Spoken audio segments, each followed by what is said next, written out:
too kind. Thank you all for being here on a Monday night. For a primary election that won't be 7 months away, and a general election that is just about a year away. So give yourselves a hand for being concerned citizens. Let's introduce the participants for tonight. Just met Stephen, running for Congress in the 12th Congressional District, is Stephen Jaffe. He is a Democrat. Running for governor is Michael Bracamontes. He is a Democrat. Running for lieutenant governor is Gail McLaughlin, who does not have a party preference. And running for U.S. Senate is David Hildebrand, who is a Democrat. Welcome. Okay, here's a brief overview about how the evening's going to go. First, this is not a debate. None of these people are running against each other. They self-organized this as a way to introduce themselves to voters and folks like yourselves. And they asked me to moderate. I chose my own questions and did not run them by the participants. So first they're going to make some brief introductory remarks for about 4 or 5 minutes apiece. Then I will ask them some questions for about 20, 30 minutes. And during that time, you will be thinking up even better questions to ask and writing them down in very clear handwriting on these note cards with these what appear to be very freshly sharpened JCC pencils. Then someone will bring them up here to me and I will ask them of the participants. We'll do that for another 20 minutes or so. We'll see how it goes. And then each person will make a 2 to 3 minute closing remark. Then that will conclude the formal part of this informal forum. But I'm guessing if this is anything like the forum I attended in Alameda several weeks back, that they'll stick around afterwards to answer your personal questions and chat about all things political. So we all okay with that? Everybody okay with that? All right. Then let's begin with opening statements. Gail, would you like to begin? All right. And I'm going to take the liberty of calling you by your first name. Absolutely. Okay, can you hear me? I guess it's working. All right, so my name is Gail McLaughlin, and I'm the former mayor of Richmond, California, right across the bay from San Francisco. And I'm the co-founder of the Richmond Progressive Alliance, which I'll share more about. But first I want to just say, we're living in these catastrophic times with the Trump administration, just dragging the whole world down with him. And of course we have this housing crisis, income inequality crisis. We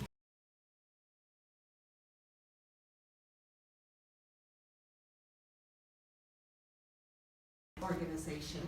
And the purpose is to run progressives for local office without any corporate money. Now, I have served 12 and a half years in office in Richmond, 8 of those years as mayor of Richmond. And all 4 of my campaigns were ran and won without a penny of corporate money. And that is really, really important because we need to separate corporations from our democracy. And today in Richmond, we have 5 corporate-free council members out of 7 total sitting on the Richmond City Council.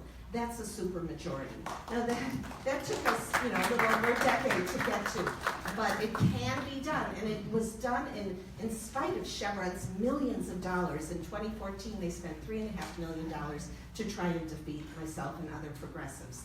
So because we formed an organization and had corporate-free candidates and office holders, what we were able to accomplish was really transformative.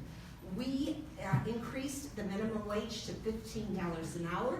We passed the first new rent control law in California in 30 years this past November. We also reduced crime dramatically. We reduced homicide 75%.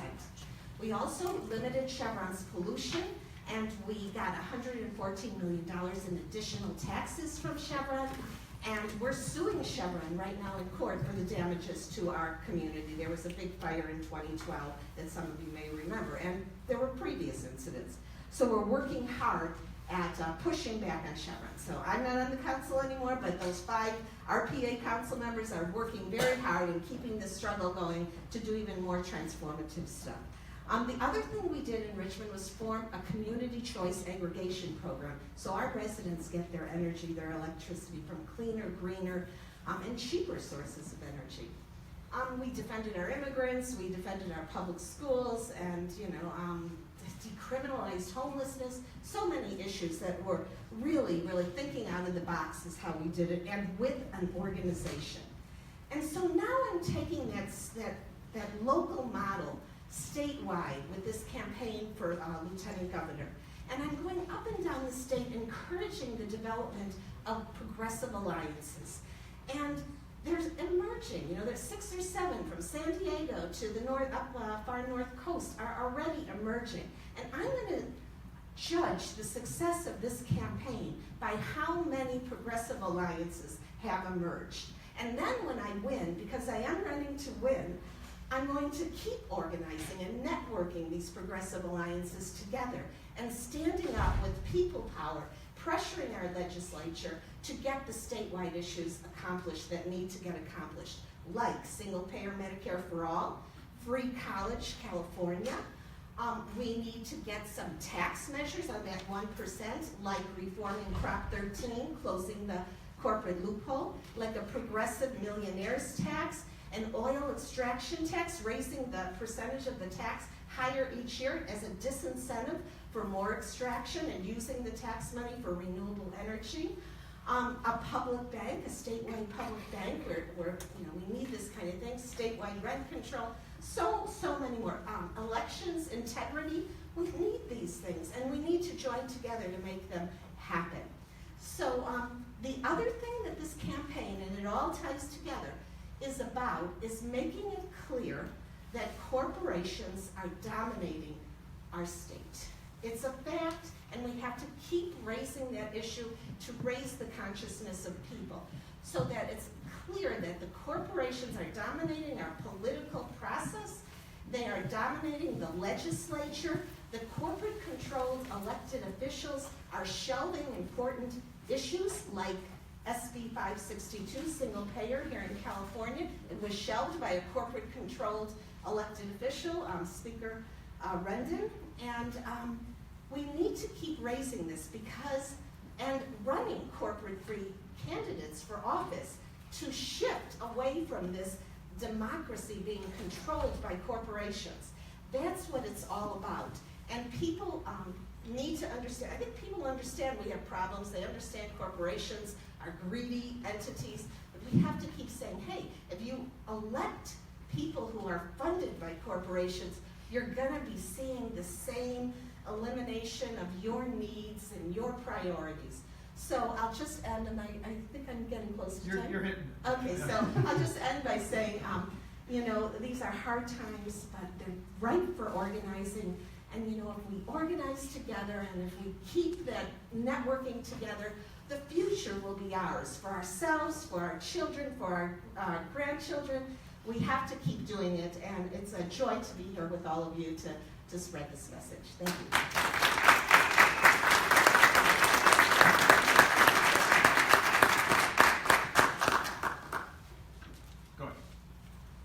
you. Okay, my name is David Hildebrand. I am running for U.S. Senate. I am the corporate-free, working-class, pro-union, democratic socialist candidate for U.S. Senate. So I will not be accepting any corporate donations. Obviously, I will not have a super PAC like almost everyone in the race. That's viable. We'll talk about that later, probably. But basically, I've worked since I was 15 years old. So at 15, my parents didn't have a lot of extra money to give me for spending money, so I went out and earned my own pouring concrete with my neighbor. So that's when my career started during high school. So I worked my way through college. I actually graduated from Sac State after only about 10 years of community college in Sac State because I worked full-time up to 60 hours a week to find my way through college. So you see the system is already broken back then. So now I tell people, I graduated debt-free. I graduated with no loans. So the libertarians and right-wing people will jump on and say, see, you can do it. You just work hard and you lift yourself up with your own bootstraps. So one, you can't anymore. So that was right before the first tuition spike. The first tuition spike hit the year after I graduated. So it is no longer possible to work yourself through college full time. It's not affordable. You will have to end up getting loans. So the reason I bring this up, and the bootstraps thing, ask a Republican to lift themselves up from their own bootstraps. Think about that picture. So I got into a single payer about 10 years ago. I was debating for single payer in college. So when Bernie Sanders came out with his campaign and single payer was on his platform, I became the most annoying person on Facebook. I posted about Bernie Sanders and single payer several more times than 3. Someone said like 3 times a day when I talked to them yesterday. And I said, no, it was way more than 3. People deleted me and didn't want to talk to me anymore. So after that, that wasn't enough, so I became a phone banker, and that lasted about a week because I hate phone banking. Those of you who do it, you're great people, and I don't know how you do it. So instead, I did canvassing. So we knocked doors downtown for the campaign out of the Sacramento County Bernie Kratz office. After we were done canvassing downtown, I took over my neighborhood as a canvas captain, and we knocked nearly every door in my district, and we made that whole district go Bernie. So everyone around us was leaning Hillary, but my neighborhood was solidly Bernie. So that wasn't enough. So when the actual campaign came into town, I went to the Barnstorm meeting and became the staging location director for Congressional District 6 for the Sacramento for Bernie campaign. Now that's a big fancy sounding high dollar name, right? No, I was volunteer.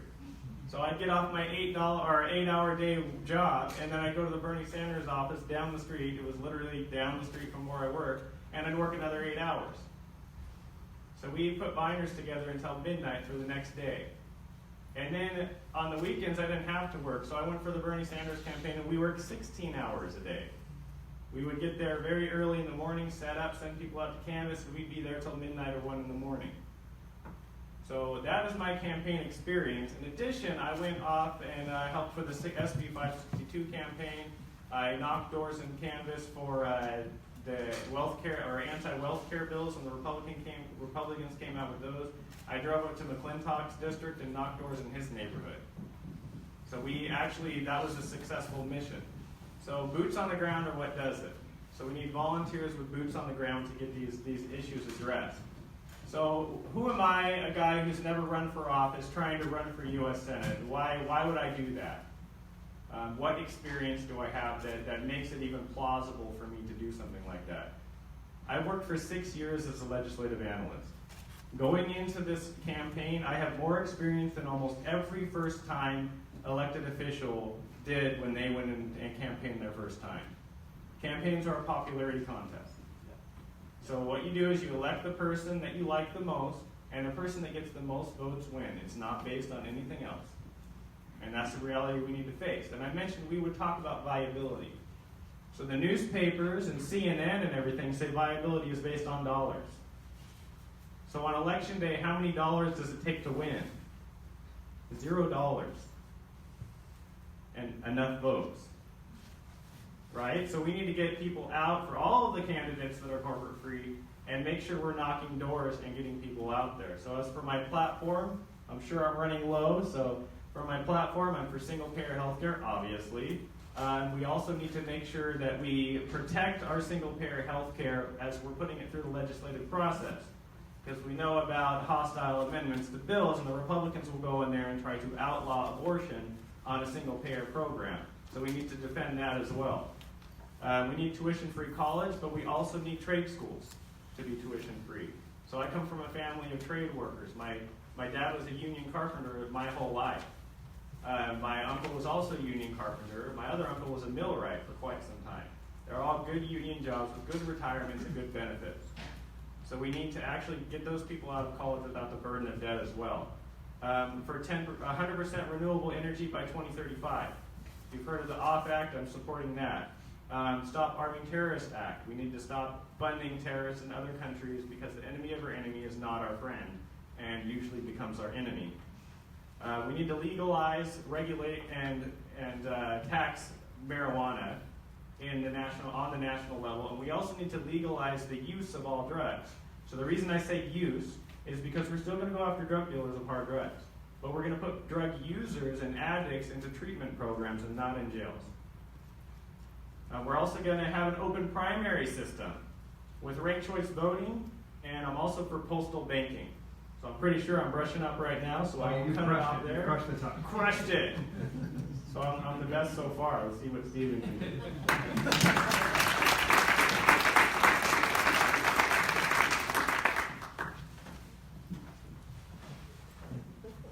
I'm going to move over here because I like podiums. I'm Stephen Jaffe. I'm running for the congressional seat in the 12th Congressional District of California. My primary opponent is Nancy Pelosi. I've been a civil rights employment trial lawyer for 46 years. I represent employees only, people who have had difficulty in the workplace with their employers. I'm running for the seat in Congress held by Ms. Pelosi because she is profoundly disconnected and out of touch with her own constituents and voters. She lives in a bubble of arrogance and privilege, and the people of San Francisco deserve a representative who listens to them and votes their wishes, their values, and their dreams. And I'm going to get a little more specific on some of the issues, because I'm running on the issues. Within the last week, there have been startling revelations by somebody inside the DNC about how the election was, the nomination was essentially stolen from Bernie Sanders. There is really no rational argument to the contrary that it was not. And in the last week, Ms. Pelosi has said the following about that subject. One, I had nothing to do with the 2016 election. Second quote, I haven't had time to be reading into Brazil's statements, but anyway, I don't have any interest in what I don't have any responsibility for. I don't have a spare second to be thinking about comments about what went on in the DNC. On for Democratic Party reform, I want to abolish superdelegates. And Ms. Pelosi is not only for superdelegates, she is a superdelegate. Oops, sorry. I'm very much in favor of absolutely enforcing and keeping Roe v. Wade, a woman's right to control her own body. Ms. Pelosi recently said, I think a woman's right to control her own body is fading as an issue in the Democratic Party. With regard to the party reform I spoke to you about, Ms. Pelosi says, I don't think the Democratic Party needs a new direction. The biggest single issue I've encountered talking to thousands of people over the last couple of years here in San Francisco is single-payer health insurance. Everybody knows what that is. Ms. Pelosi not only is not for it, she actively impedes its passage in Congress. Her quote that I'm going to read says, we're not ready for single-payer health care. We're not ready. Why does she take the position she does? She takes the position she does because while she does raise a lot of money for the DNC, you have to look to where she gets it. And she gets it from for-profit insurance companies. She gets it from healthcare providers, for-profit, and big pharma. And ladies and gentlemen, all of those entities have a very strong stake in preventing the passage of single-payer health care. So when it comes time for her to vote and advocate and lobby, she lobbies against it. She's voting and lobbying for her donors, not her constituents. I can tell you that somewhere between 80 and 90% of the Democrats in San Francisco want single-payer health insurance. There was a wonderful moment last March when Ms. Pelosi gave a town hall here in San Francisco at Balboa High School. And like most of her town halls, which are very, very rare, she asked that the questions be pre-screened and before they were asked to her, so that no difficult questions that she'd have to struggle with would be asked. Well, there's this really great kid named Trevor Hill out of Chicago who I met later after this event. Trevor Hill turned in what people call a softball question that Ms. Pelosi was ready to answer. And when they called on Trevor Hill to ask his question, he changed his question. And he changed it from whatever the softball question was to Ms. Pelosi, don't you think we ought to start thinking about different kinds of economic systems in the United States, such as socialism? And after a very long pause, Ms. Pelosi, the only thing she was able to say to my later to become new friend Trevor, all I can say is, we're capitalists, that's just the way it is. That was Ms. Pelosi's answer. After I announced in April, I got 2 calls almost right away from Fox News. Now I gotta tell you, national news. Now I gotta tell you, Fox National News is about as far from my politics as it's possible to get. Why were they calling me? Because I'm running against Nancy Pelosi, who they dislike a lot more than they don't want to hear from me. So they got me on there, and after I didn't fall for their bait, the announcer said to me, well, isn't it true you're a socialist? Pretty much like that. And I said to him, you know, sir, we are all socialists. I said, do you like Medicare? I said, do you like Social Security? Do you like the library and the parks and the military? I said, socialism is nothing more than a description of any time the government pools its resources and acts for the betterment and welfare of the people. And it's no longer a dirty word. I'm proud to be called a democratic socialist. Bernie Sanders is a democratic socialist. And we are all socialists if we live in the United States. Impeachment. Ms. Pelosi said within the last few weeks, as far as she's concerned, impeachment's off the table. Well, a congressman, which I intend to become, is constitutionally obligated to listen to the evidence that may be presented and then vote his or her conscience on impeachment. I am unwilling to close the door on not, or say I won't vote for impeachment. If I hear evidence supporting what I believe in good faith to be impeachment, I'm going to vote for it. Hey, Stephen, let's leave some for the rest of the forum.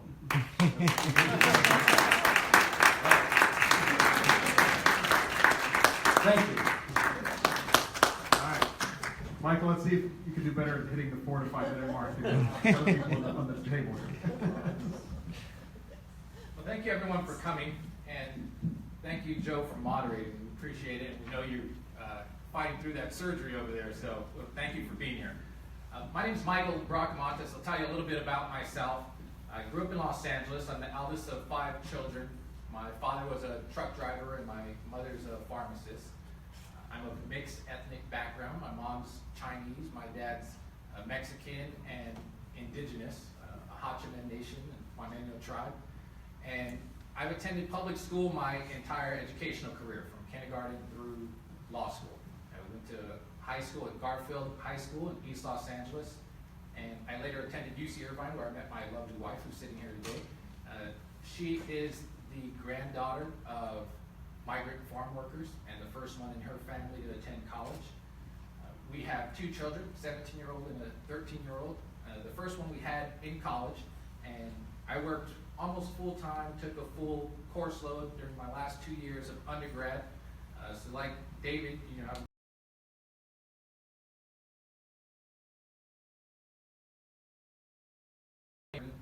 here in the city. I've been an attorney for 11 years. I've had my own firm for 9, and we handle housing cases where we exclusively represent tenants. We handle employment cases where we represent folks in racial discrimination, sexual harassment, and we also handle police brutality cases, not because they're incredibly profitable, despite what you see and hear in the news, but because they serve a social utility. I think those are important cases for attorneys to take. So by many measures, people could say that I fulfilled the promise of America, in that I was able to get through school, buy a house, start a business, raise a family, and that's what we think of in terms of what makes America great, right? It's life, liberty, and the pursuit of happiness. If you work hard, you can move up in the world, and you know, that's a promise that's not available to the current kids in college, and it's increasingly not available to many of the low-income and middle-class folks here in California. When we're talking about what makes America great, it's certainly not banning Muslims, It's not oppressing brown people and black people, and it's not objectifying women. It's this promise that if you work hard, America's a meritocracy, and you can get ahead. Here in California, we can all see and feel that the promise is being broken, in the sense that the housing crisis that we find ourselves in, where people are spending 40 to 60% of their take-home income on housing, that's just not sustainable. We've seen a dramatic increase in the number of homeless on the streets, in places where you would see one person sleeping underneath a freeway overpass. We see entire encampments nowadays. People are working 2, 3 jobs and working increasingly long hours for wages that have not kept pace with the cost of housing and with the cost of living in general. And we have a education system where kids who go to school and graduate from college have crushing amounts of debt when they leave. They're paying $1,000 to $1,500 a month in school loans when they get out of college. That's unfair, and it's okay to say that our system is broken, and that the solution is not some type of incremental change or some tweak of the system, but we need some big ideas to get back to a situation where we can fulfill the promise of America. So when we're thinking about solutions to the housing crisis, I think we need to be talking about statewide rent control and just cause eviction protections, repealing Costa-Hawkins and the Alice Act. There was an article in the Los Angeles Times about a month ago that said if rent went up 5% in LA County, there'd be another 2,000 homeless on the streets. So it's impacting the homeless population as well as just regular folks trying to keep a roof over their heads. When we're talking about criminal justice reform, I think we need to ban for-profit prisons. It's immoral that we have companies and individuals profiting off of keeping primarily brown and black people incarcerated. The ACLU said that 63% of those currently incarcerated in California have not been convicted of a crime yet, but they can't afford bail. And that's even higher in Alameda County, it's over 80%. So looking at the cash bail system, getting rid of that, we're only one of 2 countries, I believe, in the world that have a cash bail system. This for-profit prison concept, the Department of Justice had a report done about a year ago where they looked at they compared for-profit prisons with government-run prisons, and the for-profit prisons had more inmate-on-inmate assaults, inmate-on-staff assaults. So this idea that private industry can run government better than government is just not true. They've got a big sales department, they've got a big marketing department, but they don't always live up to what their promises are. We need to think about doing away with college tuition as we know it today and get back to affordable higher education, just like we had in the 1960s. And the argument to the baby boomer generation and older is that this generation that's currently in college, they're not entitled, they're not lazy, they don't want handouts, they just want the same opportunity that you guys had back when you were going to college to be able to get through school without having a mountain of debt when you leave. These are the types of solutions that California needs. We've had the same leaders running the show in California for 20 plus years who have brought us to this place of the greatest income inequality and wealth inequality that we've had ever in our country. We've seen this homeless population explode. We've seen this education system crumble. And I think we need somebody who's not beholden to special interest, who's going to not want to keep big money donors happy, because as you know, all 4 of us are corporate-free candidates. People ask me why I'm running, and I can tell you why I'm not running. I'm not running to ingratiate myself to corporate donors. I'm not running to further a political career, and I'm not running off for incremental change. I'm running because I want to restore and fulfill the promise of America for every Californian, for my kids, for your kids, and I hope you join us and support us in that. Thank you.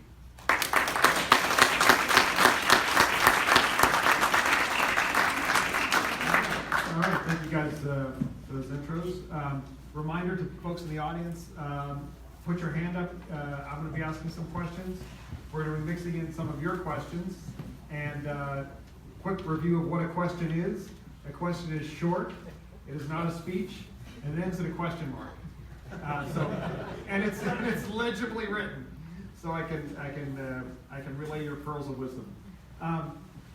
So I'm gonna ask a couple of questions here, and I would ask the participants to kind of keep your answers to about 2 minutes, or else we'll be here until they close the doors here at the JCC.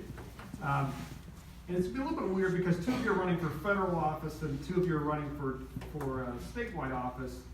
So we might divide up a couple of these things. So we'll get all done. But the first question is for all of you. At some form, you each touched on in your opening remarks, being corporate free. Tell me, define for us, so we're all on the same page here, what is a corporatist candidate, and are all corporations bad? If not, name a good one. There's some people with small businesses, mom and pop businesses, they may have incorporated. Are they bad? So tell us, what is a corporate-free candidacy, and are all corporations bad? And if not, tell me about a good one.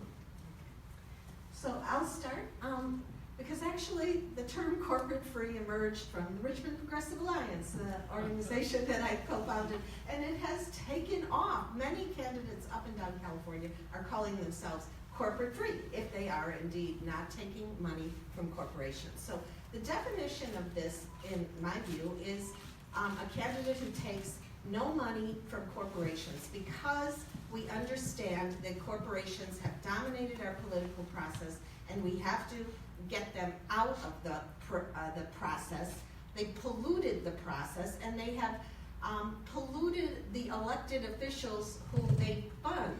And what happens is then when they're in office, these elected officials do not put the people's priorities before the corporate priorities. So in terms of good corporations, there are good businesses, of course, and I take money from no businesses at all, because I think that businesses are run for profit. And, I think our democracy is for people. If a business owner wants to give an individual donation, that's another thing, And there are some good corporations, but the fact that corporations have dominated our political scene and dominated the legislative process in our state, in our country, means we have to get them out of the way, and we have to make it clear that people and corporations are not people. Ever since Citizens United, corporations have even, reigned further their domination over us all. So the whole process of running corporate free and talking about corporations needing to be out of our process means that we don't want to be dominated by those who are seeking to raise their profits at the expense of people's priorities. All right.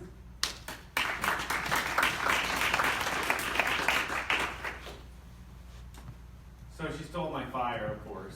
Corporations are not people. I'm against Citizens United as well. Corporate candidates, for me, or corporatists, as I like to call them, are anyone who is funded or supported by a corporation. So the reason why I say that is because some corporations directly donate, but some corporations indirectly donate. So if CNN puts you on for 24/7 and you win the presidential election, that's corporate donation to your campaign through airtime. So that's an important piece of the puzzle, is if you're being backed by a news agency or any sort of corporation, and that's how you're getting your campaign out there, that's a corporate funded or corporate sponsored, at least, candidate. So I am not for that. I'm against that. I will not accept anyone else putting a ring in my nose and steering me around and telling me what to do. So that being said, I'm actually in the minority among most candidates, even that are corporate free, because as of yet, I have not accepted any PAC money from anyone. That includes unions.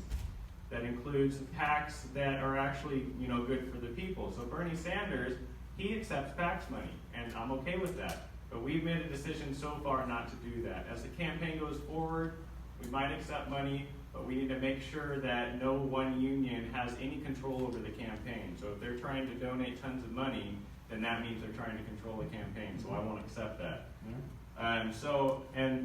Closing, corporations, like I said, are not people, and I will believe they're people when one goes to jail.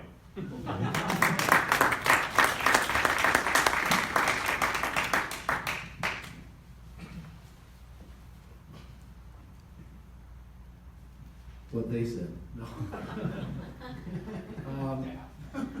I don't take money from corporations, but my definition of the kind of corporations that I don't take money from is maybe different than my two predecessor speakers on this issue. The kind of corporations I will not take money from are corporations which are large enough to give enough money so that they expect something back in return. And that's what really corporate funding is about. It's about what's called quid pro quo, this for that.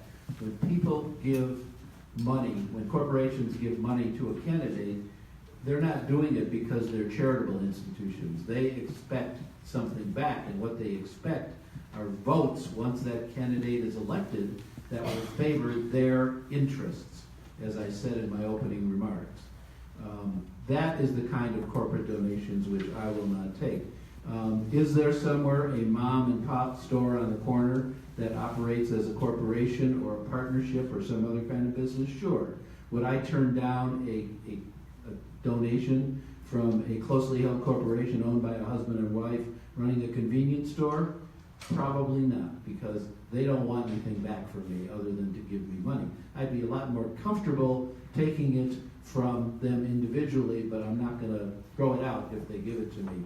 I will not take money from anyone, human or corporate or fictional, who expects something back in return from me and expects me to do anything other than vote my conscience. Are there bad corporations? Many. Are there good? Probably. The only other thing I would add to this is my platform contains a very strong advocacy for the public financing of elections. And I believe the public financing of elections will go a long way towards mitigating the disastrous effects of Citizens United. It won't eliminate them, but it will go a long way because people will be less dependent on doing what all four of us up here have to do, which is stay on the phone and beg people for money, which is very difficult for me to do. So I'm going to pass the mic on here to Michael. Oh, Mike and Michael. It's okay to clap for Stephen. Go ahead. We all question ourselves sometimes when we do it, but it's a good thing. I agree with what Gail said, and the only thing I would add about corporate donors and why it's important that we have candidates and politicians in office who are corporate free is that we all know that when a politician gets an issue in front of them and they've got a decision to make between keeping their big money corporate donor happy or doing what's right for the community, they're going to go with their donor 10 out of 10 times. We all know that to be the case. But also, we want to think about, as professional politicians, they're always looking at the next election cycle as well. So they will, even if you're not taking money from a big corporation, if you're scared about the big money the corporation is going to throw against you in the next election cycle, you may not want to get that big corporate money angry. And it's different if you know that you can win an election and you can defeat a corporate opponent with donating small amounts. Then you don't have those same types of concerns, and it's easier for you to not only advocate for, but vote for and go out and make the right decisions that are going to impact your community in a positive way. All right. So all of you at some level talked in your opening remarks about something that affects all of us here, and that's the high cost of healthcare. This is the first question is for the state candidates, that'd be Gail and Michael. The legislature, as Gail said, has a bill before it called Senate Bill 562, which is a single-payer plan. Passed the Senate earlier this year, but as Gail said, the Assembly shelved it because he said there's not a reliable funding source for it. That cost would be anywhere, depending on who you rely on, 330 to 400 billion annually. The estimate is so what would you do to pick up the funding source? That the shortfall in that would be you have to come up with 120 to 200 billion a year to pay for this. Where would that money come from? Okay, thank you so much for that question. So first of all, let me start out by saying Speaker Anthony Rendon, shelved SB 562 without even giving it a chance to be discussed on the floor. Now, bills often get amended and they get discussed, and funding sources get talked about. That wasn't even given the opportunity. That bill had no opportunity to be discussed in that way. Now, if it had, the funding issues could have come up, and we could have discussed them. The Assembly and Senate could have discussed them, and the public could have discussed them. Where would the funding come? So first of all, single-payer healthcare for all is a more efficient and cheaper way of giving healthcare to all the people, ultimately. But we have to start out with getting some funding. And there has been some funding suggested through the bill subsequent to it going out by way of a gross business tax and also I think it's above $1 million that businesses that would take in that much money would have to pay an additional half-cent tax. I'm not sure if I'm remembering the exact amount, but also a small sales tax was suggested. Now, I have some additional thoughts on what we can use to bring in those billions of dollars. And I mentioned some of them in my opening remarks.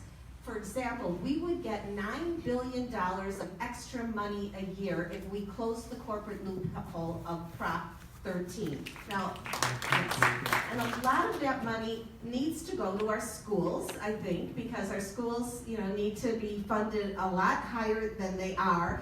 In order to move us away from being at the bottom of the school list nationwide. But also there's a progressive millionaires tax that I'm talking about, which would bring in $1.5 billion a year, and then there's an oil extraction tax, which would bring in billions a year. So the way I see it is that the money for single payer should come by taxing the highest income earners in our state, and the 1% that we've heard talked about, and through that we can get it started. Do you have this spelled out on your website somewhere? Yes. Like the way that we can all look and see if the dollars add up? Yeah, absolutely. Go to galeforcalifornia.org/issues, and single payer is the first issue, and the various types of tax measures are on there as well. As Governor Bracamontes, what would you do to make up that 100 million to 200 million? Billion, sorry, yes, thank you. Billion shortfall. Joe, I appreciate the promotion already. I guess if I was a real politician, I wouldn't answer the question. I'd go hide in the governor's mansion. Gail's right about the UMass study. There's two different types of taxes. If you raise gross sales receipts 2% and sales tax 2%, that's said to be enough to cover the funding for SB 562. So it's one thing to keep in mind that there are other countries in the world who already have this. So we're the richest country in the history of the nation, and when we talk about we can't afford it, that's not a true statement. We can afford it, we just don't have the political will to implement it. So when we've got people who are in the legislature taking hundreds of thousands of dollars from these health insurance companies and from big pharma, they're not going to make their corporate donors angry. And also the other ones who aren't taking the money, they don't want to go up against that money in the next election cycle. So again, this is a political will issue. It's not a financial issue. Also, one of the things that nobody ever talks about when we're talking about single-payer health care is the savings we would see with respect to the homeless population and people who are incarcerated. Because right now, many of our folks who are incarcerated have mental health issues. Many of the folks on the street who are homeless have mental health issues and substance abuse issues.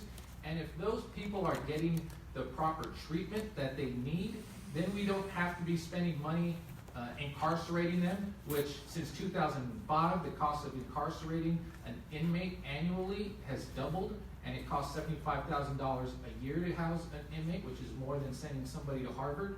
So there are other cost savings associated with single payer that don't necessarily get scored in the health insurance numbers, but there's certainly tremendous cost to our society at large when we're talking about having everybody having adequate health coverage.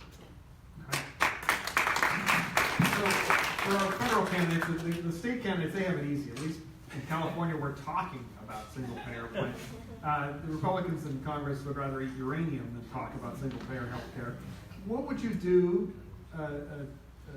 David and Stephen, when you are in Washington? It's very likely that there will be Republican majorities will continue next year. What are you going to do to convince Republicans to adopt single payer, and how would you pay for the federal plan?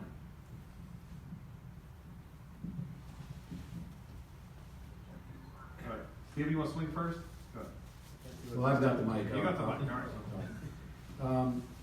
Before I answer that question, I want to insert one observation that on the healthcare discussion that nobody said yet, but I think is important to say that the economic considerations are only one consideration.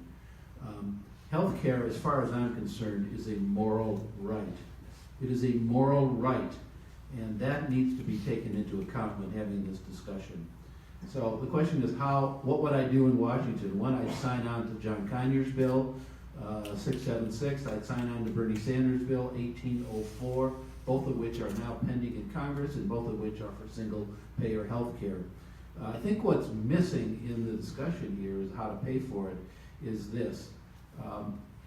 Before I went on Medicare, I was paying an obscene health insurance premium. I think it was $1,200 or $1,300 a month that I was paying. And when I went on Medicare, now I pay, before my supplemental, I pay $100 a month. That's $1,100 a month left in my pocket that I don't have to pay. And that's on the federal Medicare program. What I propose is the same program extended to the rest of the population. What would that do? That would obliterate health insurance premiums. Obliterate health insurance premiums, and that would leave a lot more money in the pockets of consumers. Now, would that mean that they're going to get off for free? No. It might be possible, or it might be likely that there would be a slight tax put on the people. But if I'm saving $1,100 a month, and I'm going to be taxed $100 or $200 additional a month, I'm still saving $900 to $1,000 a month. And I believe that is workable. Medicare works for senior citizens. There is no reason whatsoever that the same program cannot be expanded on the same model to the rest of the U.S. population.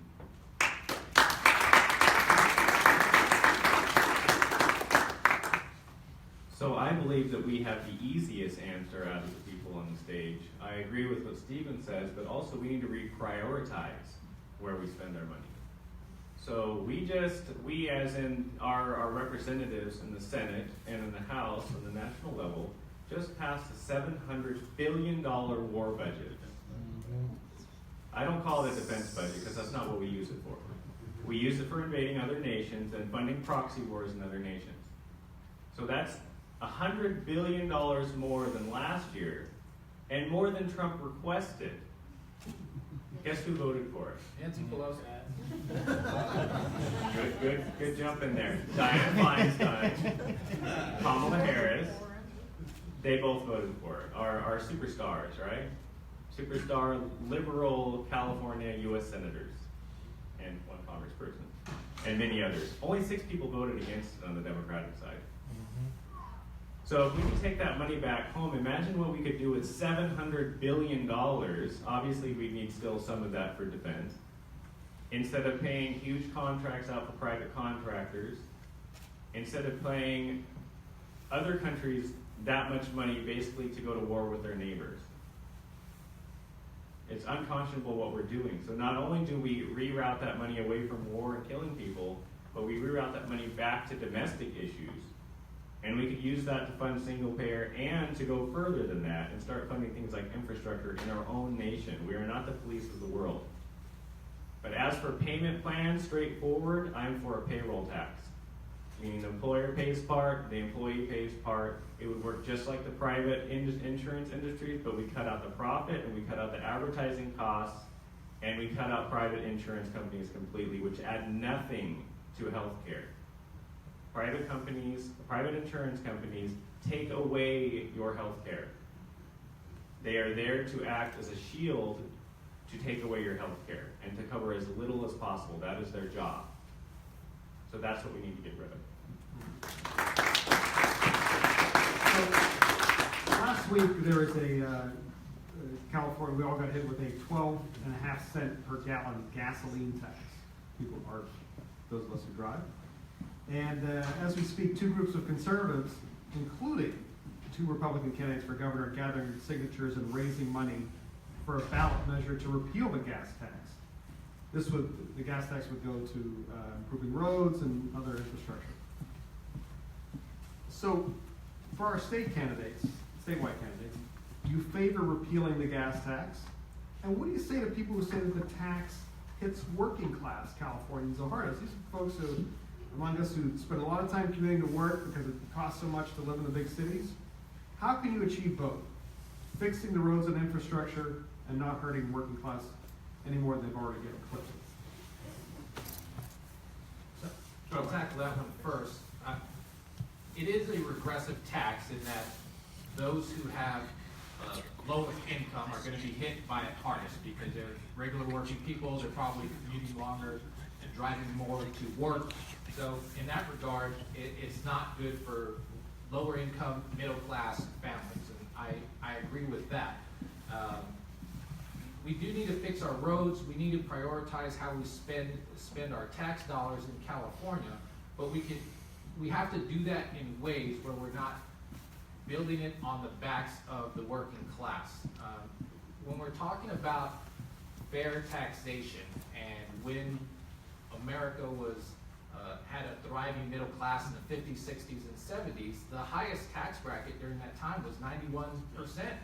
And we've been sold this bill of goods since the Reagan era that 40% is the highest tax bracket, and that's what's reasonable. So we need to get high income earners and those billionaires and multimillionaires paying their fair share so that we don't have these types of regressive tax measures, and they're taking care of what they should have been and historically what they have been in terms of tax revenue.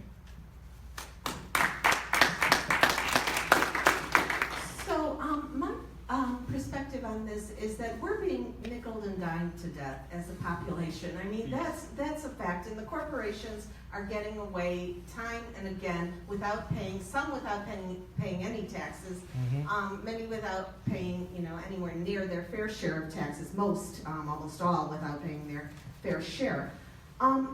I would prefer a carbon tax with dividend, which would mean there are many groups, or there's one group in particular, I think it's called the Climate Change Coalition, something like that, but they are working on a carbon tax with dividend, which means that low-income families would get a rebate at the end of the year. It would mainly be a tax on those who could afford it. And another way in order to really address the issue of infrastructure building is through a statewide public bank. Private banks are run for profit.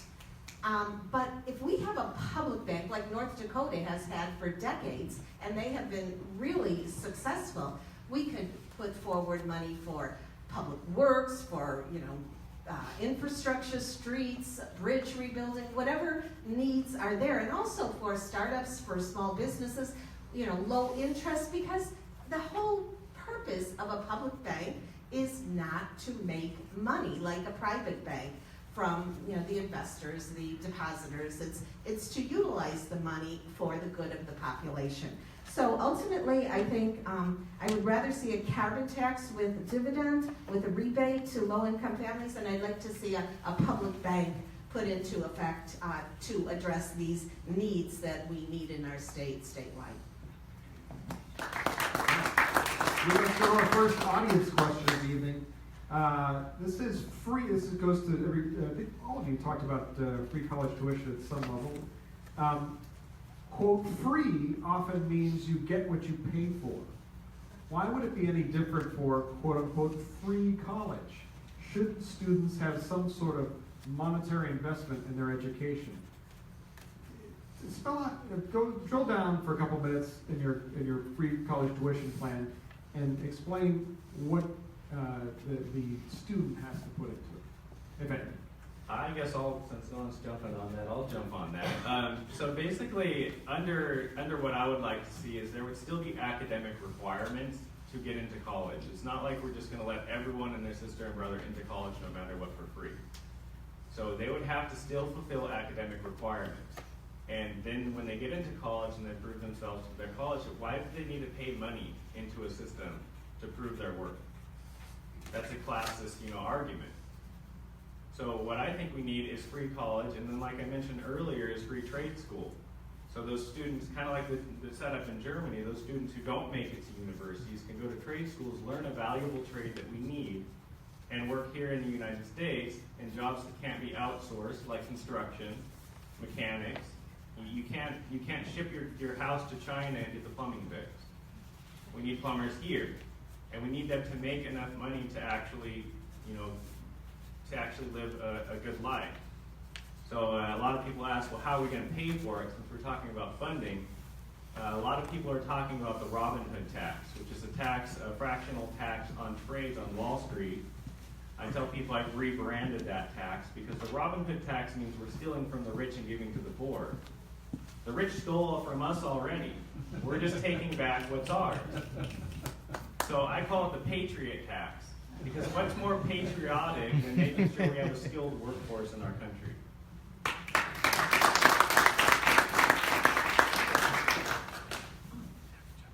Okay, I'll jump, unless you want to go first, I'll jump in. Basically, what I wanted to say was that I believe everybody has the right to quality of education, from preschool to as high education as someone would like to get. I think other countries have done free education, Cuba for an example, and had a very successful experience with it. As David said, you still have to make the academic requirements. However, I think the whole issue to me is all about something that Michael said. Michael talked about the promise of America, the initial promise of America, and I think he quoted something from the Constitution, the pursuit of happiness. That's something we all have a right to. We have a right to the pursuit of happiness. And getting educated, having the joy of learning, and to do something with our lives that we embrace and we have a mission to fulfill is really a happiness pathway. So I believe everyone has a right to get a higher education, to work hard at it, to get the teaching and the education that they need. So I believe in terms of getting the funding, I've already said the top 1%, we could come up with even more ideas to fully tax the highest earners in our country, in our state. Do students have to kick in something? I don't think I think we should have education for free tuition, and including community college and trade schools. I think it should be free, and then there should be other things like scholarships for books and fees, and especially for your and the scholarship should go to the most needy among the students. Well, we all benefit from having educated society, so what is this an issue? That's true. We all benefit when we have a more educated community. Well, that's exactly where I was going. Kindergarten is free. Grade school is free. High school is free. Why? Because it is the public policy in the United States that it is in the national interest of the country to have educated people.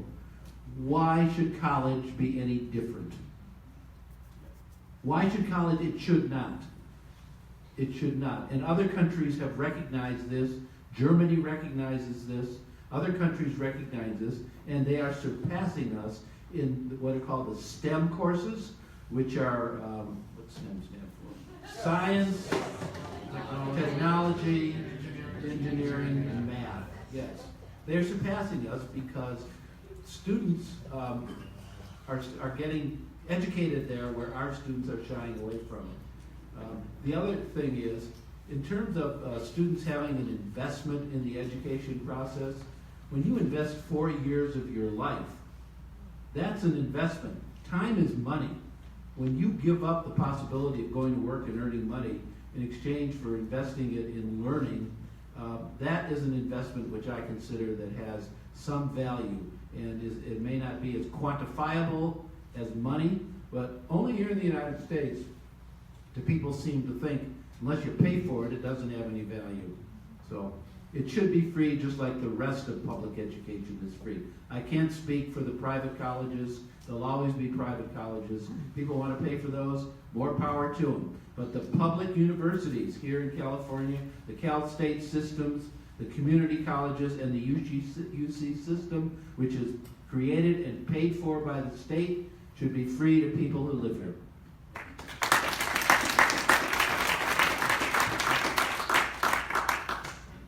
Stephen touched on this right now, but one of the things that an older attorney reminded me, not you, Stephen, somebody else,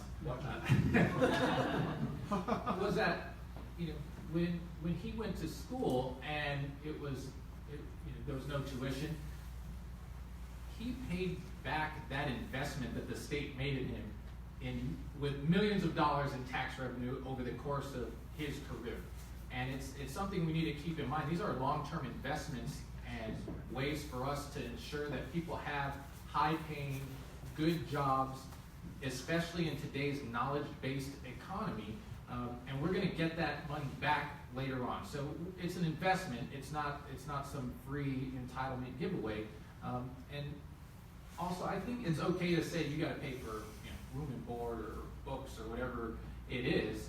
We're talking about tuition and doing away with that as it exists today and getting back to a model that we had in the 60s. So it wouldn't be totally free. You're not getting, you're literally not getting a free meal, but you're getting access to education, and it's not a barrier in terms of cost. Anyone can work their way through on a livable wage job.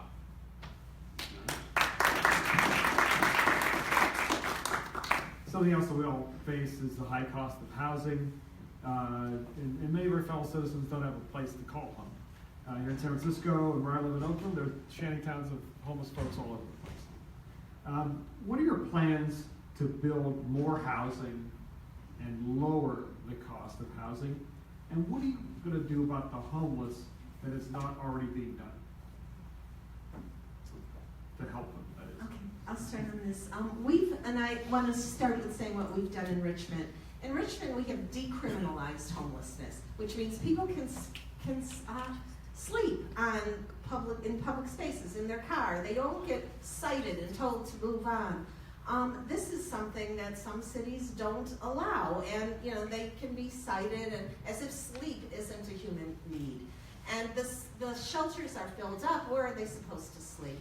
So we also started, I introduced this while I was still on the city council, a homelessness task force to address various needs of the homeless, whether it's mental health needs, health overall needs.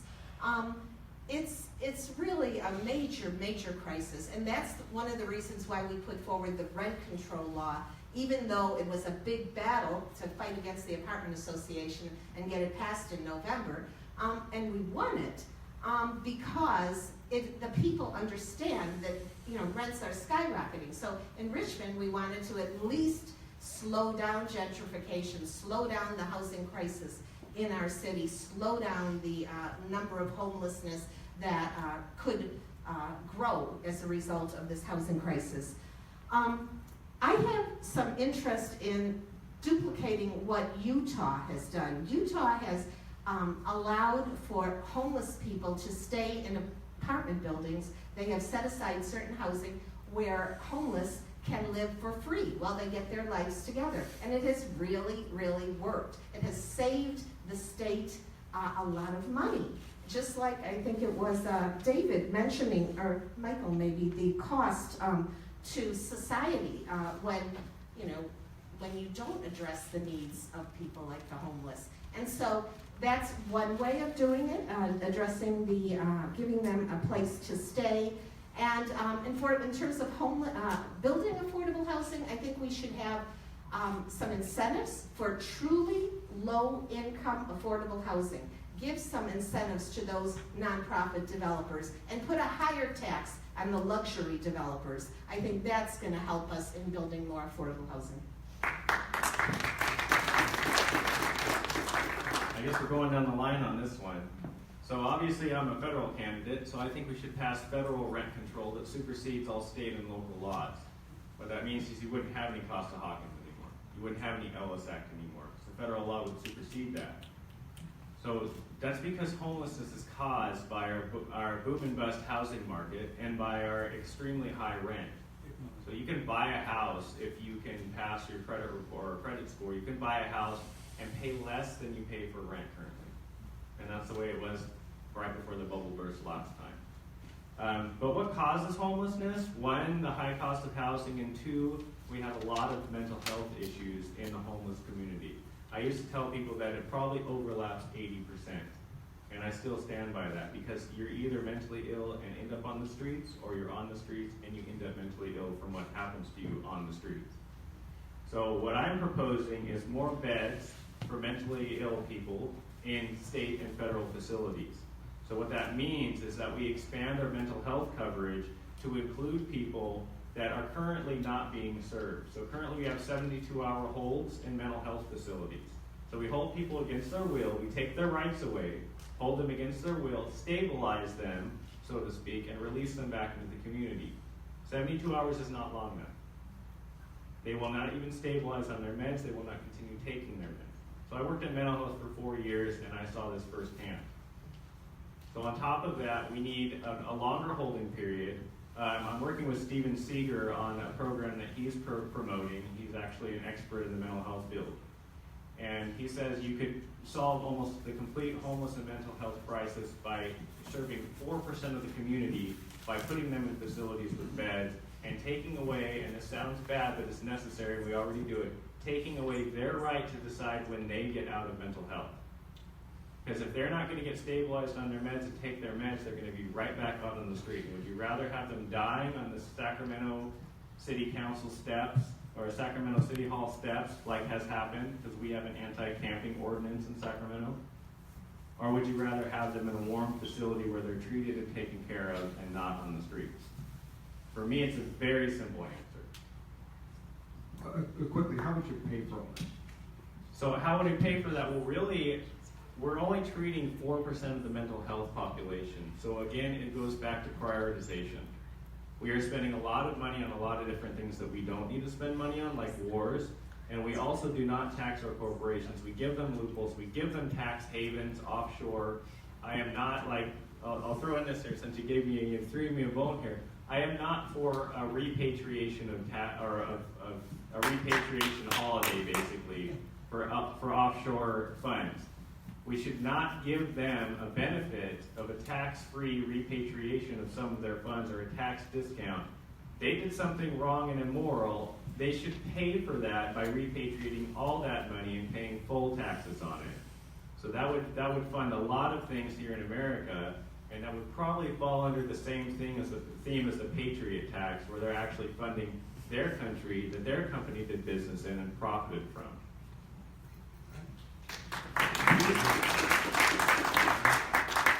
I'm going to try to speak very fast so I can get my points out.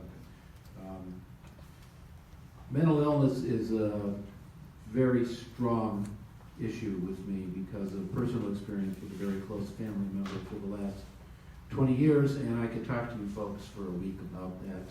But what we need to do is to decriminalize mental illness. No one chooses to be mentally ill. And Gail and David are right about what they have said. I'm going to just let that go. What would I do to pay for the housing issue? In the federal level, I would increase Section 8 funding dramatically, and I would streamline and accelerate that process. The Section 8 process is at this point, certainly in San Francisco, ridiculous. It takes 7, 8, 9 or more years to get a Section 8 voucher after you apply for it. It's got to go faster. It's got to go faster. A couple ideas that have come to me, and I don't know how feasible they are, but I certainly would look into them. In terms of the homelessness, get the Surgeon General to declare a health crisis. There's hepatitis spreading all over San Francisco from the lack of bathrooms. And I don't know what anybody else's definition of a health crisis is, but that's certainly mine. And if the Surgeon General could declare it, federal resources could be moved in to San Francisco and other cities having the same experience and help them. Have FEMA declare a disaster. A disaster does not have to be naturally caused. A disaster can be a health disaster. A disaster could be an illness disaster. And move FEMA in here and help it out. One of the reasons real estate is so damn expensive in San Francisco is because of the flood of foreign investors buying up real estate and condominiums and letting them sit there empty. I favor, and this would not be a federal tax, but I'm a San Francisco resident also, a vacancy tax. You buy a condo and you leave it empty for a year, you pay a tax. You leave it empty for another year, that tax goes up. Every year that goes by, tax goes up. That will increase the trading, the buying and selling of units, and that will bring costs down because that will increase supply. It's simple supply and demand. That's probably all my time. Oh, wait, one more point, sorry. My wife and I, Susan, were talking today because we see, of course, people walking around the streets muttering to themselves.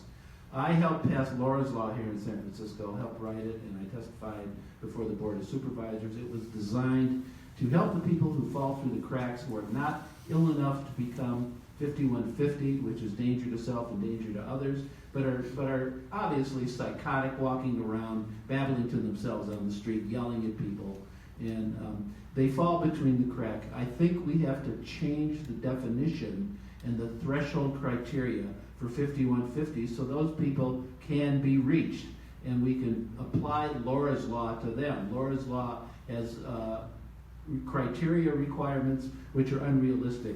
Before you can use Laura's Law on a person on the street, you have to show they've been hospitalized 2 or 3 times within the last few years. Well, that doesn't do anything for the person who's having his first psychotic break. The fact that he doesn't have a medical record behind it. They need help now, and we need to amend these laws and change these laws and these definitions so we can reach a broader portion of the mentally ill. If anybody wants to talk to me about mental illness, I'll hang here all night and talk to you about it. All right.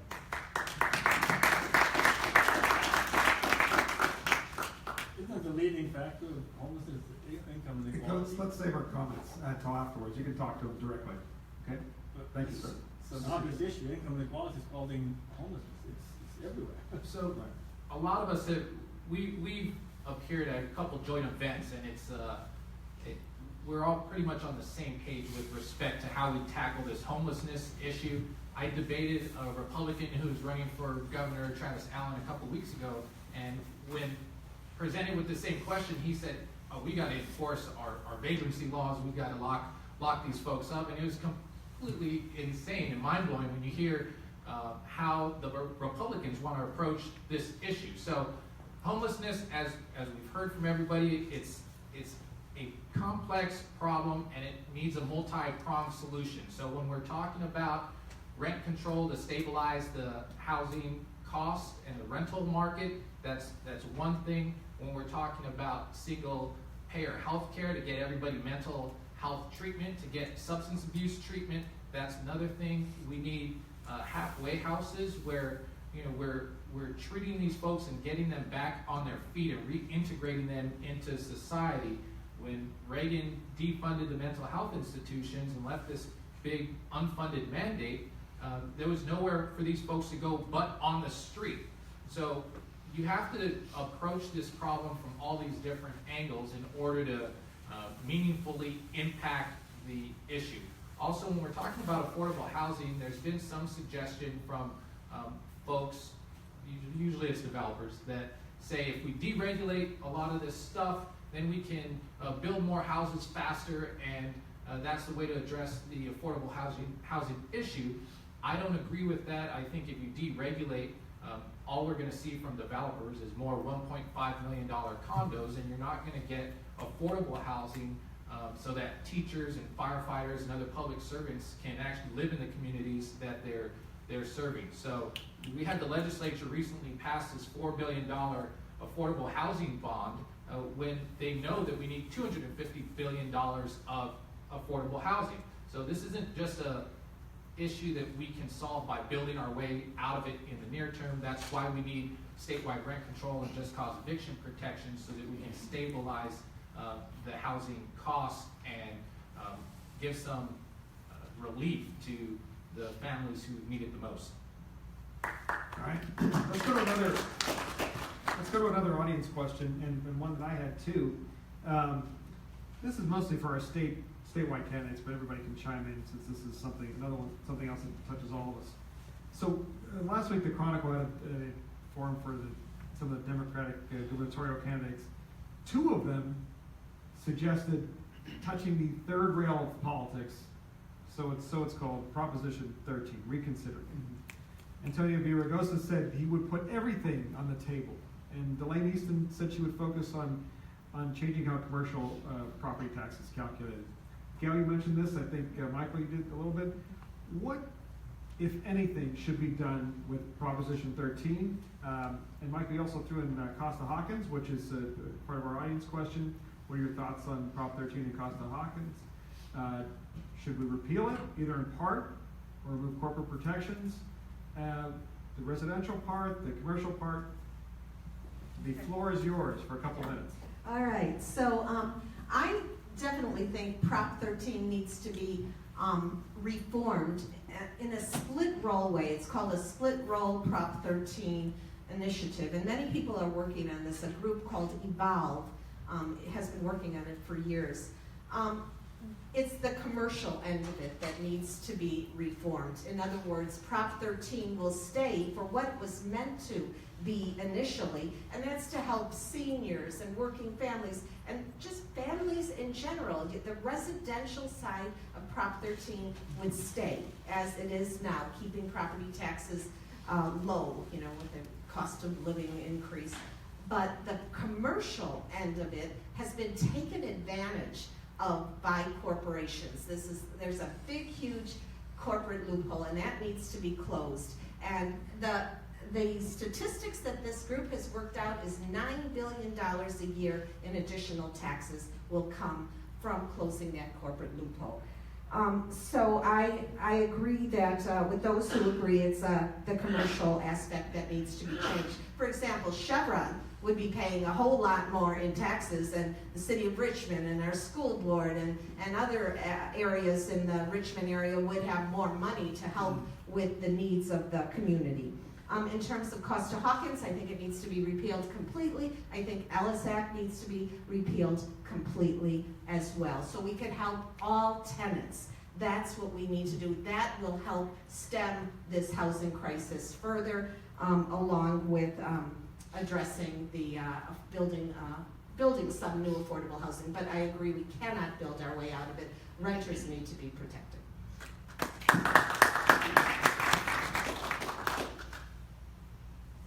I agree with everything Gail just said. We do need to repeal Costa-Hawkins and repeal Ellis Act, but we also need statewide rent control and just cause eviction protections, meaning that a tenant who's paying their rent and not causing any trouble gets to stay in their unit, and they get to keep paying rent unless something changes in that regard. So none of the other gubernatorial candidates have said anything about statewide rent control, and that's because they don't want to be pressured by developers and other big corporate interests.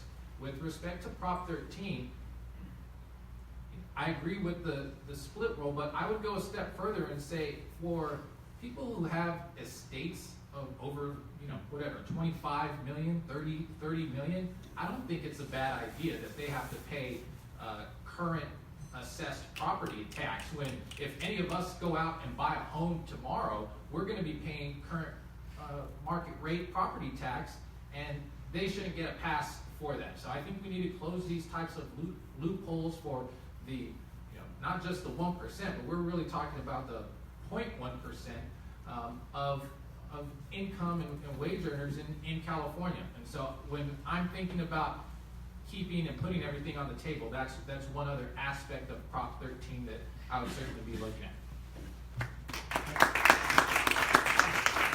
Well, this is a state issue on which I have opinions because I live here.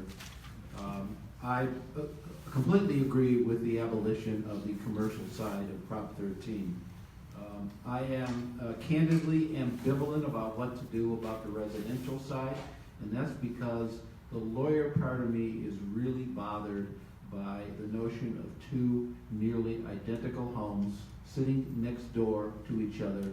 One person is paying several $100s a year in property taxes, and the person next door is paying $15,000 a year for exactly the same house. I also understand the emotional issues and that there are senior citizens living in some of the older homes who cannot afford to stay in their homes if Prop 13 was suddenly gone.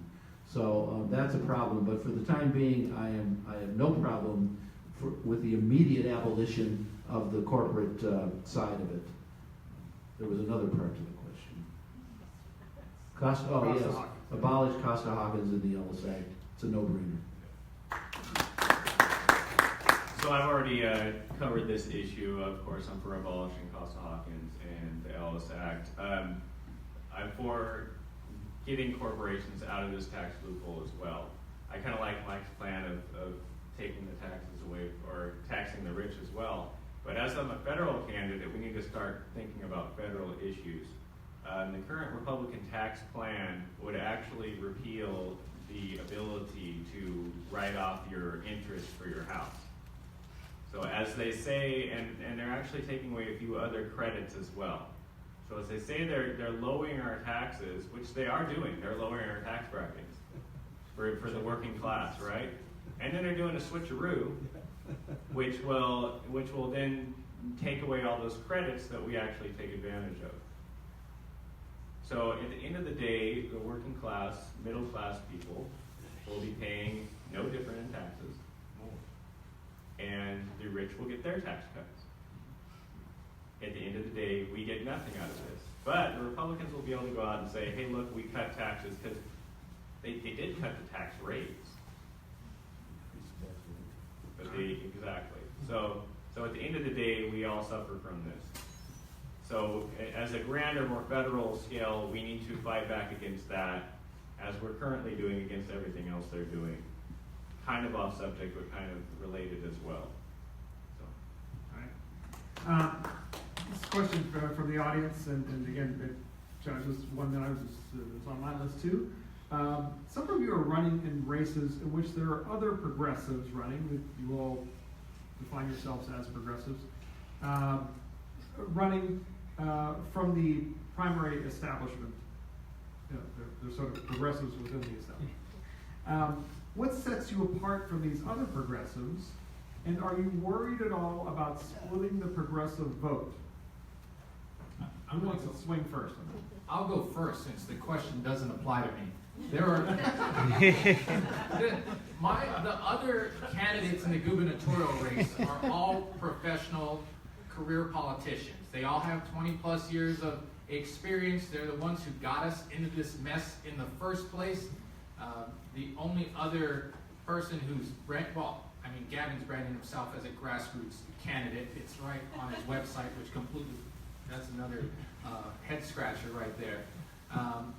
There's another candidate who's been on the board of a charter school who says that she'll be a champion for public education. You've got Antonio, who's taken tons of money and has said he wants to expand charter schools. Gavin's taken millions of dollars from the Scully family and other folks to really expand and open charter schools. So I don't think this question is for me, so I'm going to go ahead and pass it on to somebody else. My race has the current minority leader of the House of Representatives, me, and a 23 or 24-year-old first-year law student who just announced about a week ago.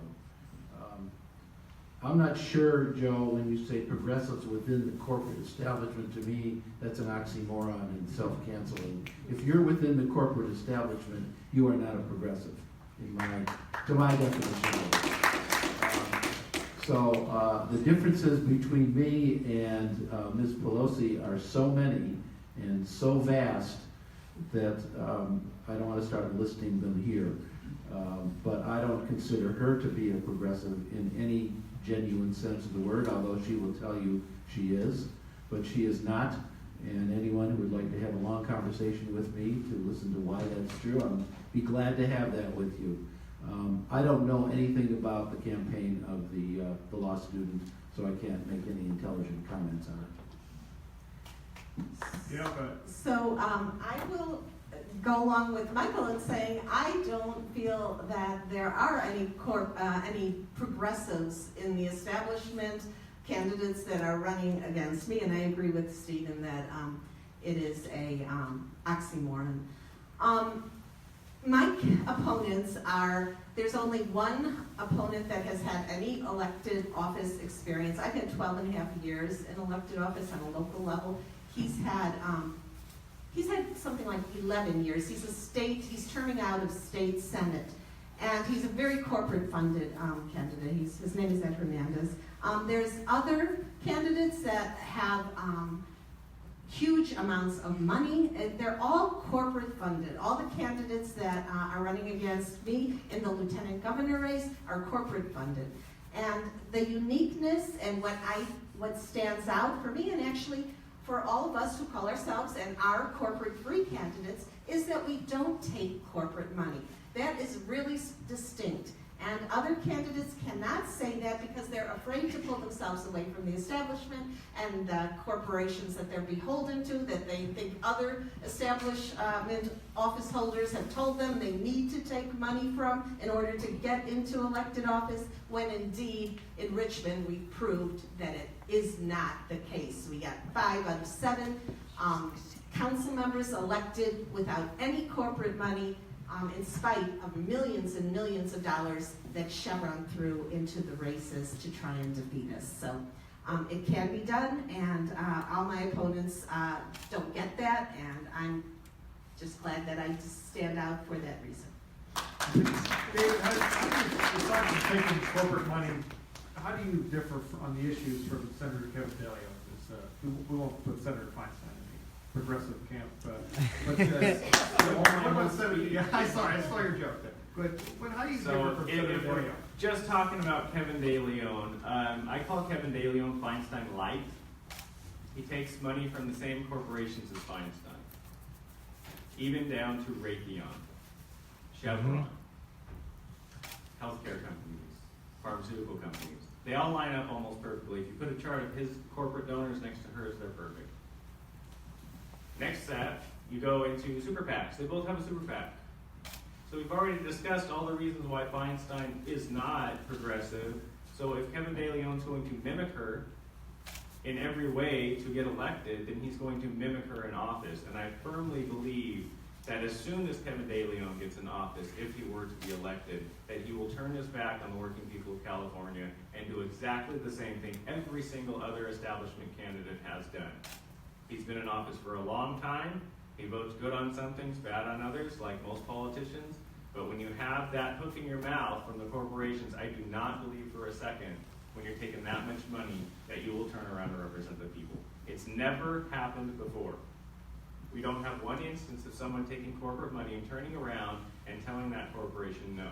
So if you guys, anyone in here, anyone listening, can bring me one person that has taken a huge corporate donation from a specific company and turned around and then told that company no in any real way, then I will change my tune. But I have not seen that. Okay. All right. Tomorrow, speaking of progressives and turmoil within the Democratic Party, tomorrow on Tuesday, former Democratic DNC Chair Donna Brazil's book will be released. And since I'm guessing the political nerd quotient is very high in this room, you all are familiar with it. It's called Hacks: The Inside Story of the Break-ins and Breakdowns that put Donald Trump in the White House. As we all have heard and read, it's already causing a lot of tension within the party. Now, all of you in some way or another are working sort of outside the Democratic Party structure to some degree. What would you do to bridge the gap between the progressives and the Main Street party types? Who wants to swing first on that? Gail? Let me start first as someone who is registered no party preference and running in that way. So first of all, I think in the Democratic Party there is a good fight being waged. It is being waged by the Bernie-crats. I support that good fight.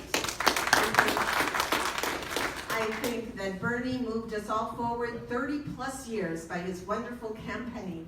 And, I was a Green Party member, and I switched to NPP, no party preference, to vote for Bernie. And I stayed NPP, because NPPs can vote on the Democratic ticket for presidential elections.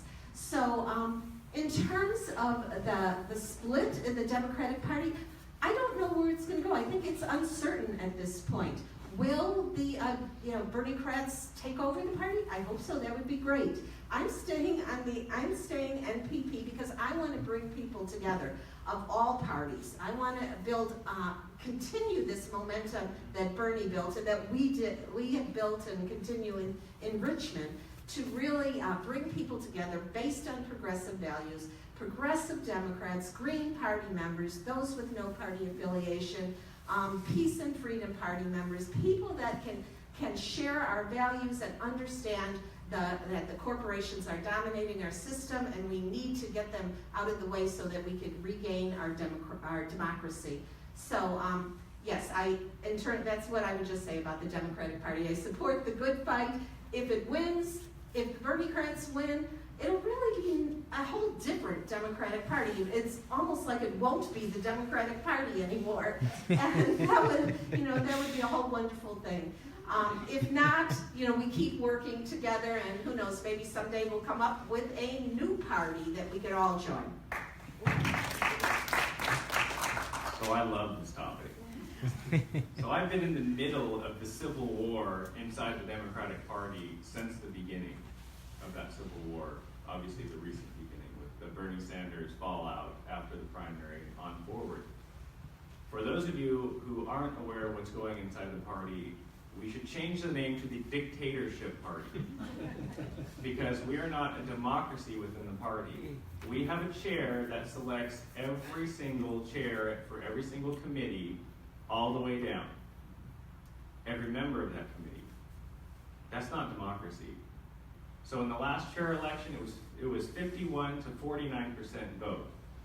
So of course the chair went out, Eric Bauman went out and selected 51% of chairs and committee members for those committees and 49% for the other side, right?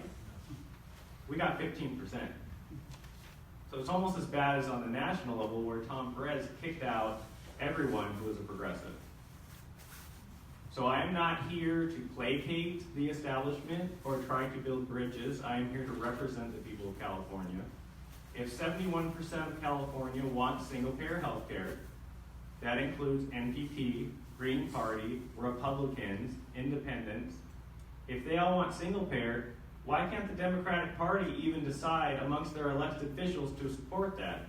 It's now on the party platform that we support single-payer health care. Mm-hmm. And elected officials are ignoring that party platform like many other planks on the platform. So to unify the party, we should just follow the platform, right? The platform all our delegates decided on. No wars in the Middle East, that's on the Democratic Party platform. No death penalty, which Feinstein is for, that's on the party platform. But they ignore the party platform because they're not held to the fire. So to unify the Democratic Party, we should follow what the Democratic Party wants and listen to the people.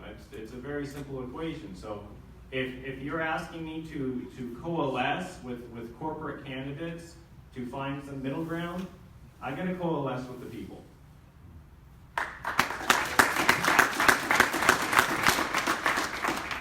I worked very hard for Bernie.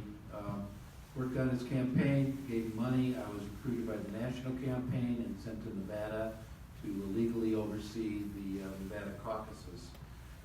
More recently, I have been endorsed by the San Francisco Bernie-crats as their candidate. I have been endorsed by the National Veterans for Bernie. And I'm part of the battle that Gail says is being fought.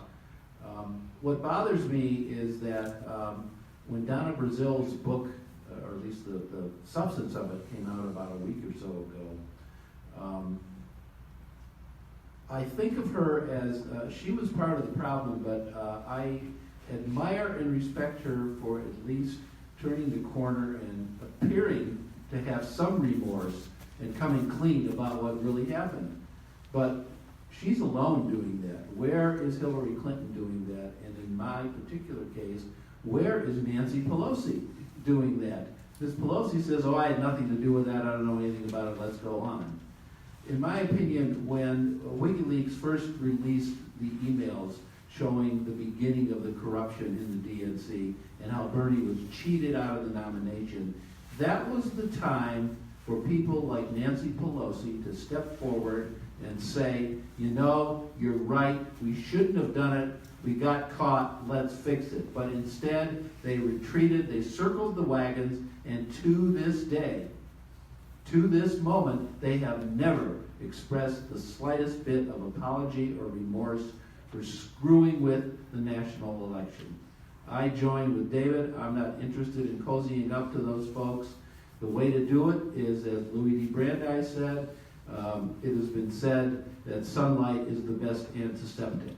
And I think we should shine the greatest amount of sunlight and reveal the greatest amount of truth that we can. And if these folks don't want to acknowledge what is obvious to everyone else on the planet, they should be removed.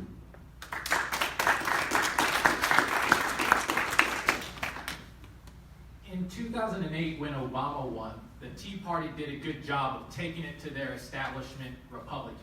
And I believe we need to do the exact same thing as Democrats, especially in California, where we like to think of ourselves as the leaders of the left, the leaders of the progressive movement. We really need to step up now and have new faces, new energy, new ideas to push our establishment Dems in the direction of progress.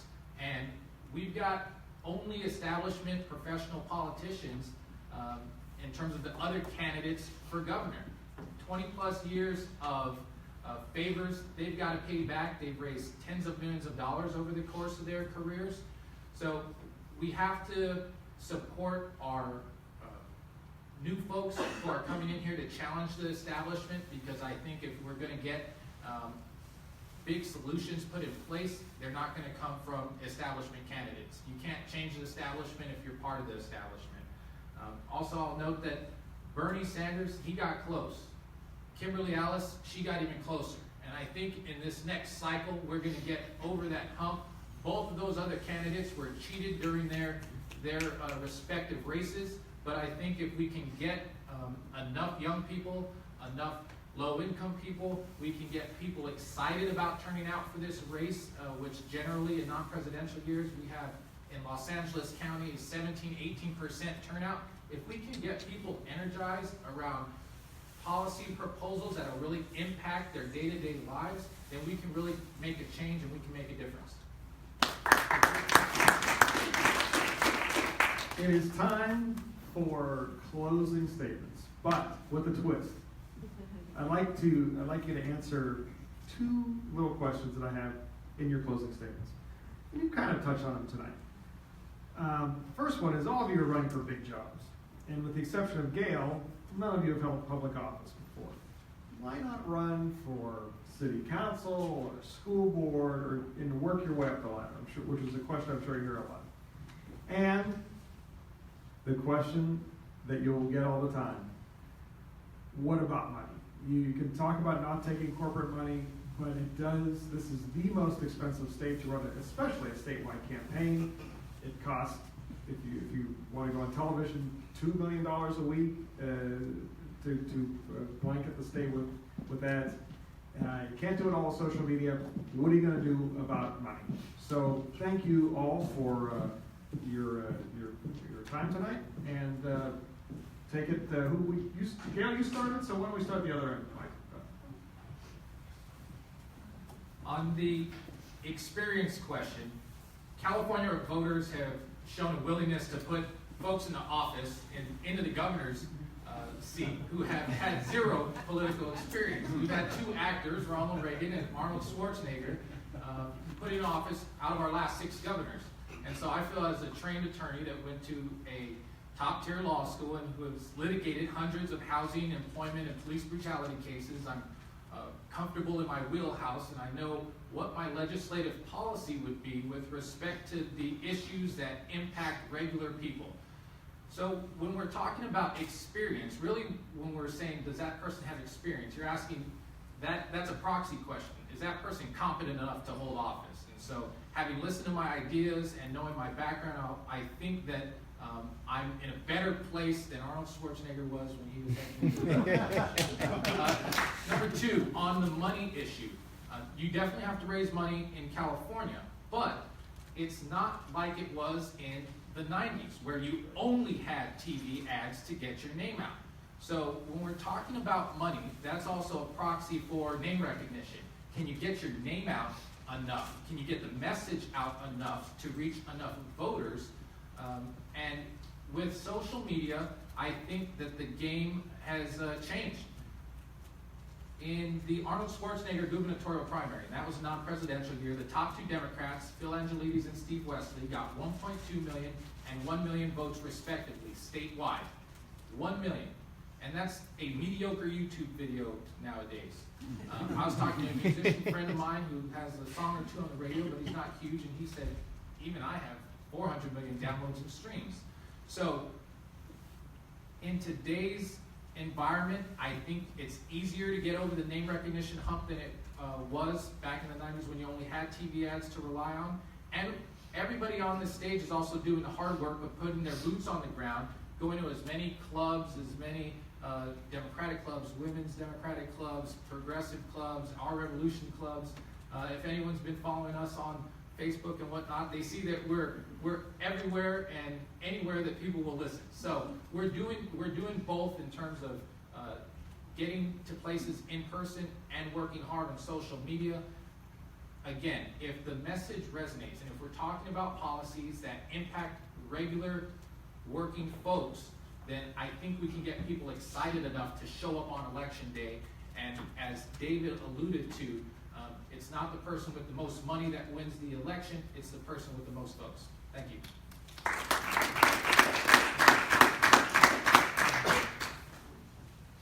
Why not run for a lower office?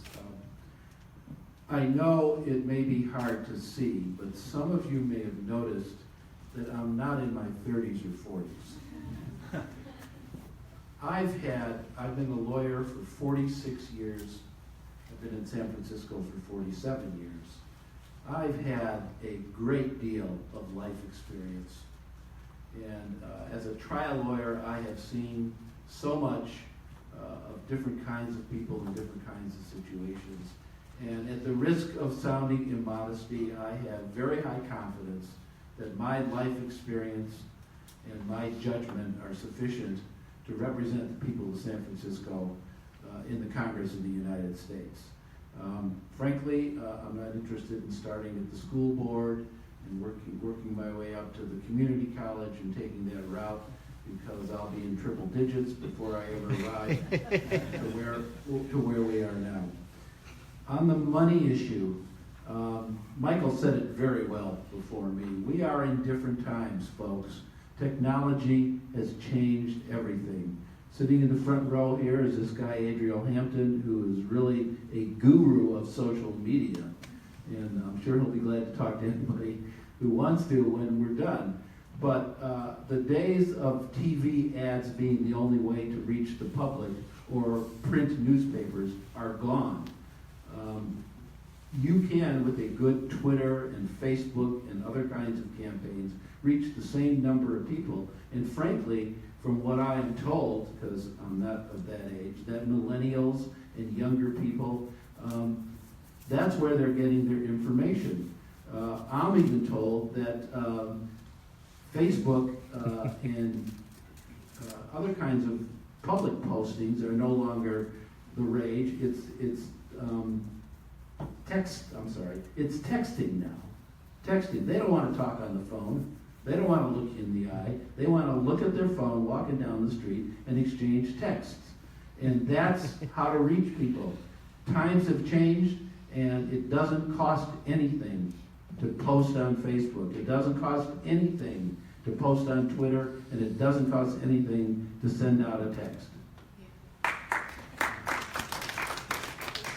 Mr. Hildebrand is adjourned to the podium. I figured the podium's been lonely tonight, so why not run for a lower office? So I'm going to ask you, when you go to vote, and you want to vote for someone who's non-corporate, and you look at the first box in the midterm election, and the first office is U.S. Senate, and you've got Dianne Feinstein, a corporatist who accepts endless amounts of corporate donations, and she has a super PAC, so you don't want to vote for her. So you go to the next slot, Kevin De Leon, a corporatist who has a super PAC, so you don't want to vote for him. There's no one else on the ballot. Who do you vote for? So my argument, one, is if nothing else, my campaign will put that option onto the ballot where someone can finally vote for someone who's not a corporate puppet on the ballot in the midterm election. Why did I decide to run for U.S. Senate? Because in March earlier this year, when I started my campaign, no one had the spine to run for public office at that level. Do we have a lot of brave people running for other offices? Yeah, and they were all full. So the only office that we had left was the hardest. Hard jobs is what I like doing. I've been working since I was 15. Money. I am not running a money-based campaign. So everyone you see here probably has a lot of paid staff, or at least some paid staff. I have 0 paid staff. Now you might say, how are you going to run your election with 0 paid staff? My press guy is a veteran person who retired from the press industry. He was in the press corps in Vietnam, and now he's working for me for free because he believes in my message. Website design. I'm getting a new website. If you've gone to my current website, it's the Clunky Nation Builder site. We're customizing everything. We are putting up a completely new website with Spanish and other language translations for free. We are programming our own voter database software for free. We have people across the state volunteering, handing out flyers, talking to people, distributing bumper stickers that are on the back table for free. We have buttons and printed materials for free. I have done this all. I have traveled to Reading, I've traveled to Chico, Modesto, Manteca, LA several times. I was in Hemet this morning because I had an event last night. Do you know where Hemet is? Does anyone know where Hemet is? Most people are like, huh? Go to Riverside and then keep going another 30 minutes out into Inland Empire. That is where Hemet is. I woke up in Hemet this morning. Took a 3-hour ride to LAX, got on a plane, came to Sacramento, went home, changed, got in the car, picked up my volunteer from Vallejo, and came to San Francisco. So we are on the ground across the state. We have people in Weed, California. You know where Weed is? Yes. A lot of people know where Weed is. Close to the Oregon border. We have people in San Diego. We have people in the Bay Area. We have people in the foothills handing out flyers and talking to people about my campaign. When I go to cities that I haven't been to before, like Ventura, I actually have a base in Ventura that I didn't know about. Because people are talking to each other about this campaign. So when you say money wins elections, erase that framing from your mind because that's what it is. Do I need money? Of course I do, because we have to get around the state. But like I was going to say earlier, I cut myself off. I have spent $4,000. I have handed out almost 15,000 flyers across the state. I have sent out hundreds of bumper stickers. We mailed them for free. I have done this with $4,000. So imagine what we could do if everyone stood up and contributed money to a system that's already set up to be the most efficient campaign possible in history and funded that campaign with even more money. And that's my donation ask. There's envelopes in the back. You can also donate online on the website. And other things you can do online is volunteer. And you can share. You can share my tweets. You can find out what I'm all about. My full platform has been on my website since March. So that's it. Thank you.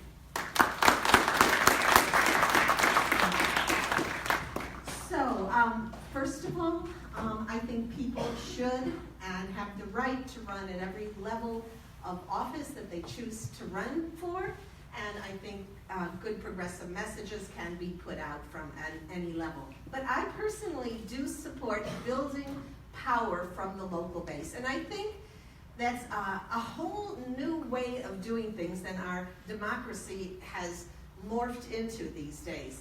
I think we need to do this bottom-up organizing, and that's what we did in the Richmond Progressive Alliance, and that's why I'm bringing the RPA model statewide, and I'm encouraging progressive alliances. Many have emerged, in various cities. There's one now in San Diego Progressive Alliance, North Coast People's Alliance, there's a South Bay Progressive Alliance, and several others. And like I said before, I will judge the success of my campaign based on the number of progressive alliances that emerge during this campaign. And of course, I'm running to win, so I can continue to network and build these progressive alliances so we can get our statewide issues addressed.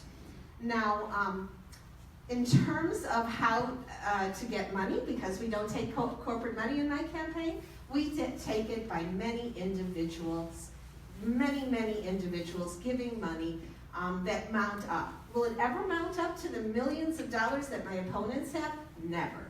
We're going to win this by building the relationships with people. I already have 20 California Our Revolution endorsements up and down the state, and many of them are starting and being a part of field teams. That's how we're going to win this, by having people in different areas of California reach out and distribute the message and the materials. I think, and at the same time, run their own candidates for office, for school board, for city council, and build those year-round organizations. So after an election, the Progressive Alliance continues. That's how you keep democracy from the bottom up going. And Bernie understood that, and I want to end with a quote that Bernie said about Richmond.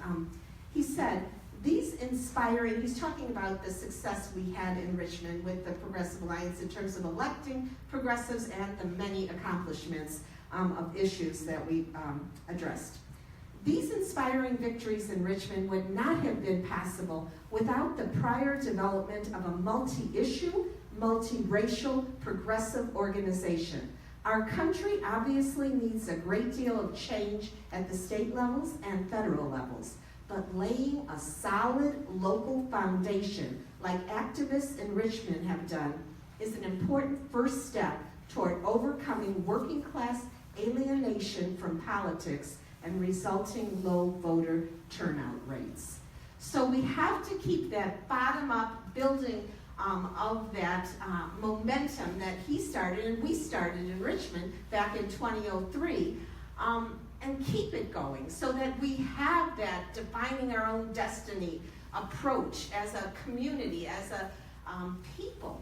And I just want to say that I was so pleased to Bernie came to Richmond in 2014 when I was mayor. This was before he ran for president, and I had the opportunity to introduce him at a town hall meeting in Richmond, and he endorsed me and two other progressives, and he talked about how you can beat Chevron in Richmond with all their millions. You'll give hope to people all over this country.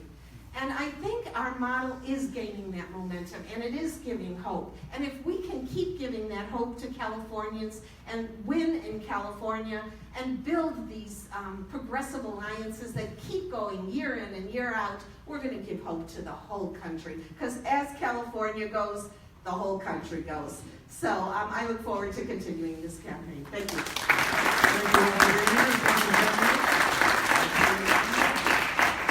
I just want to say one more thing, which is to thank Joe for moderating us. He did a great job. He did a great job. Thank you.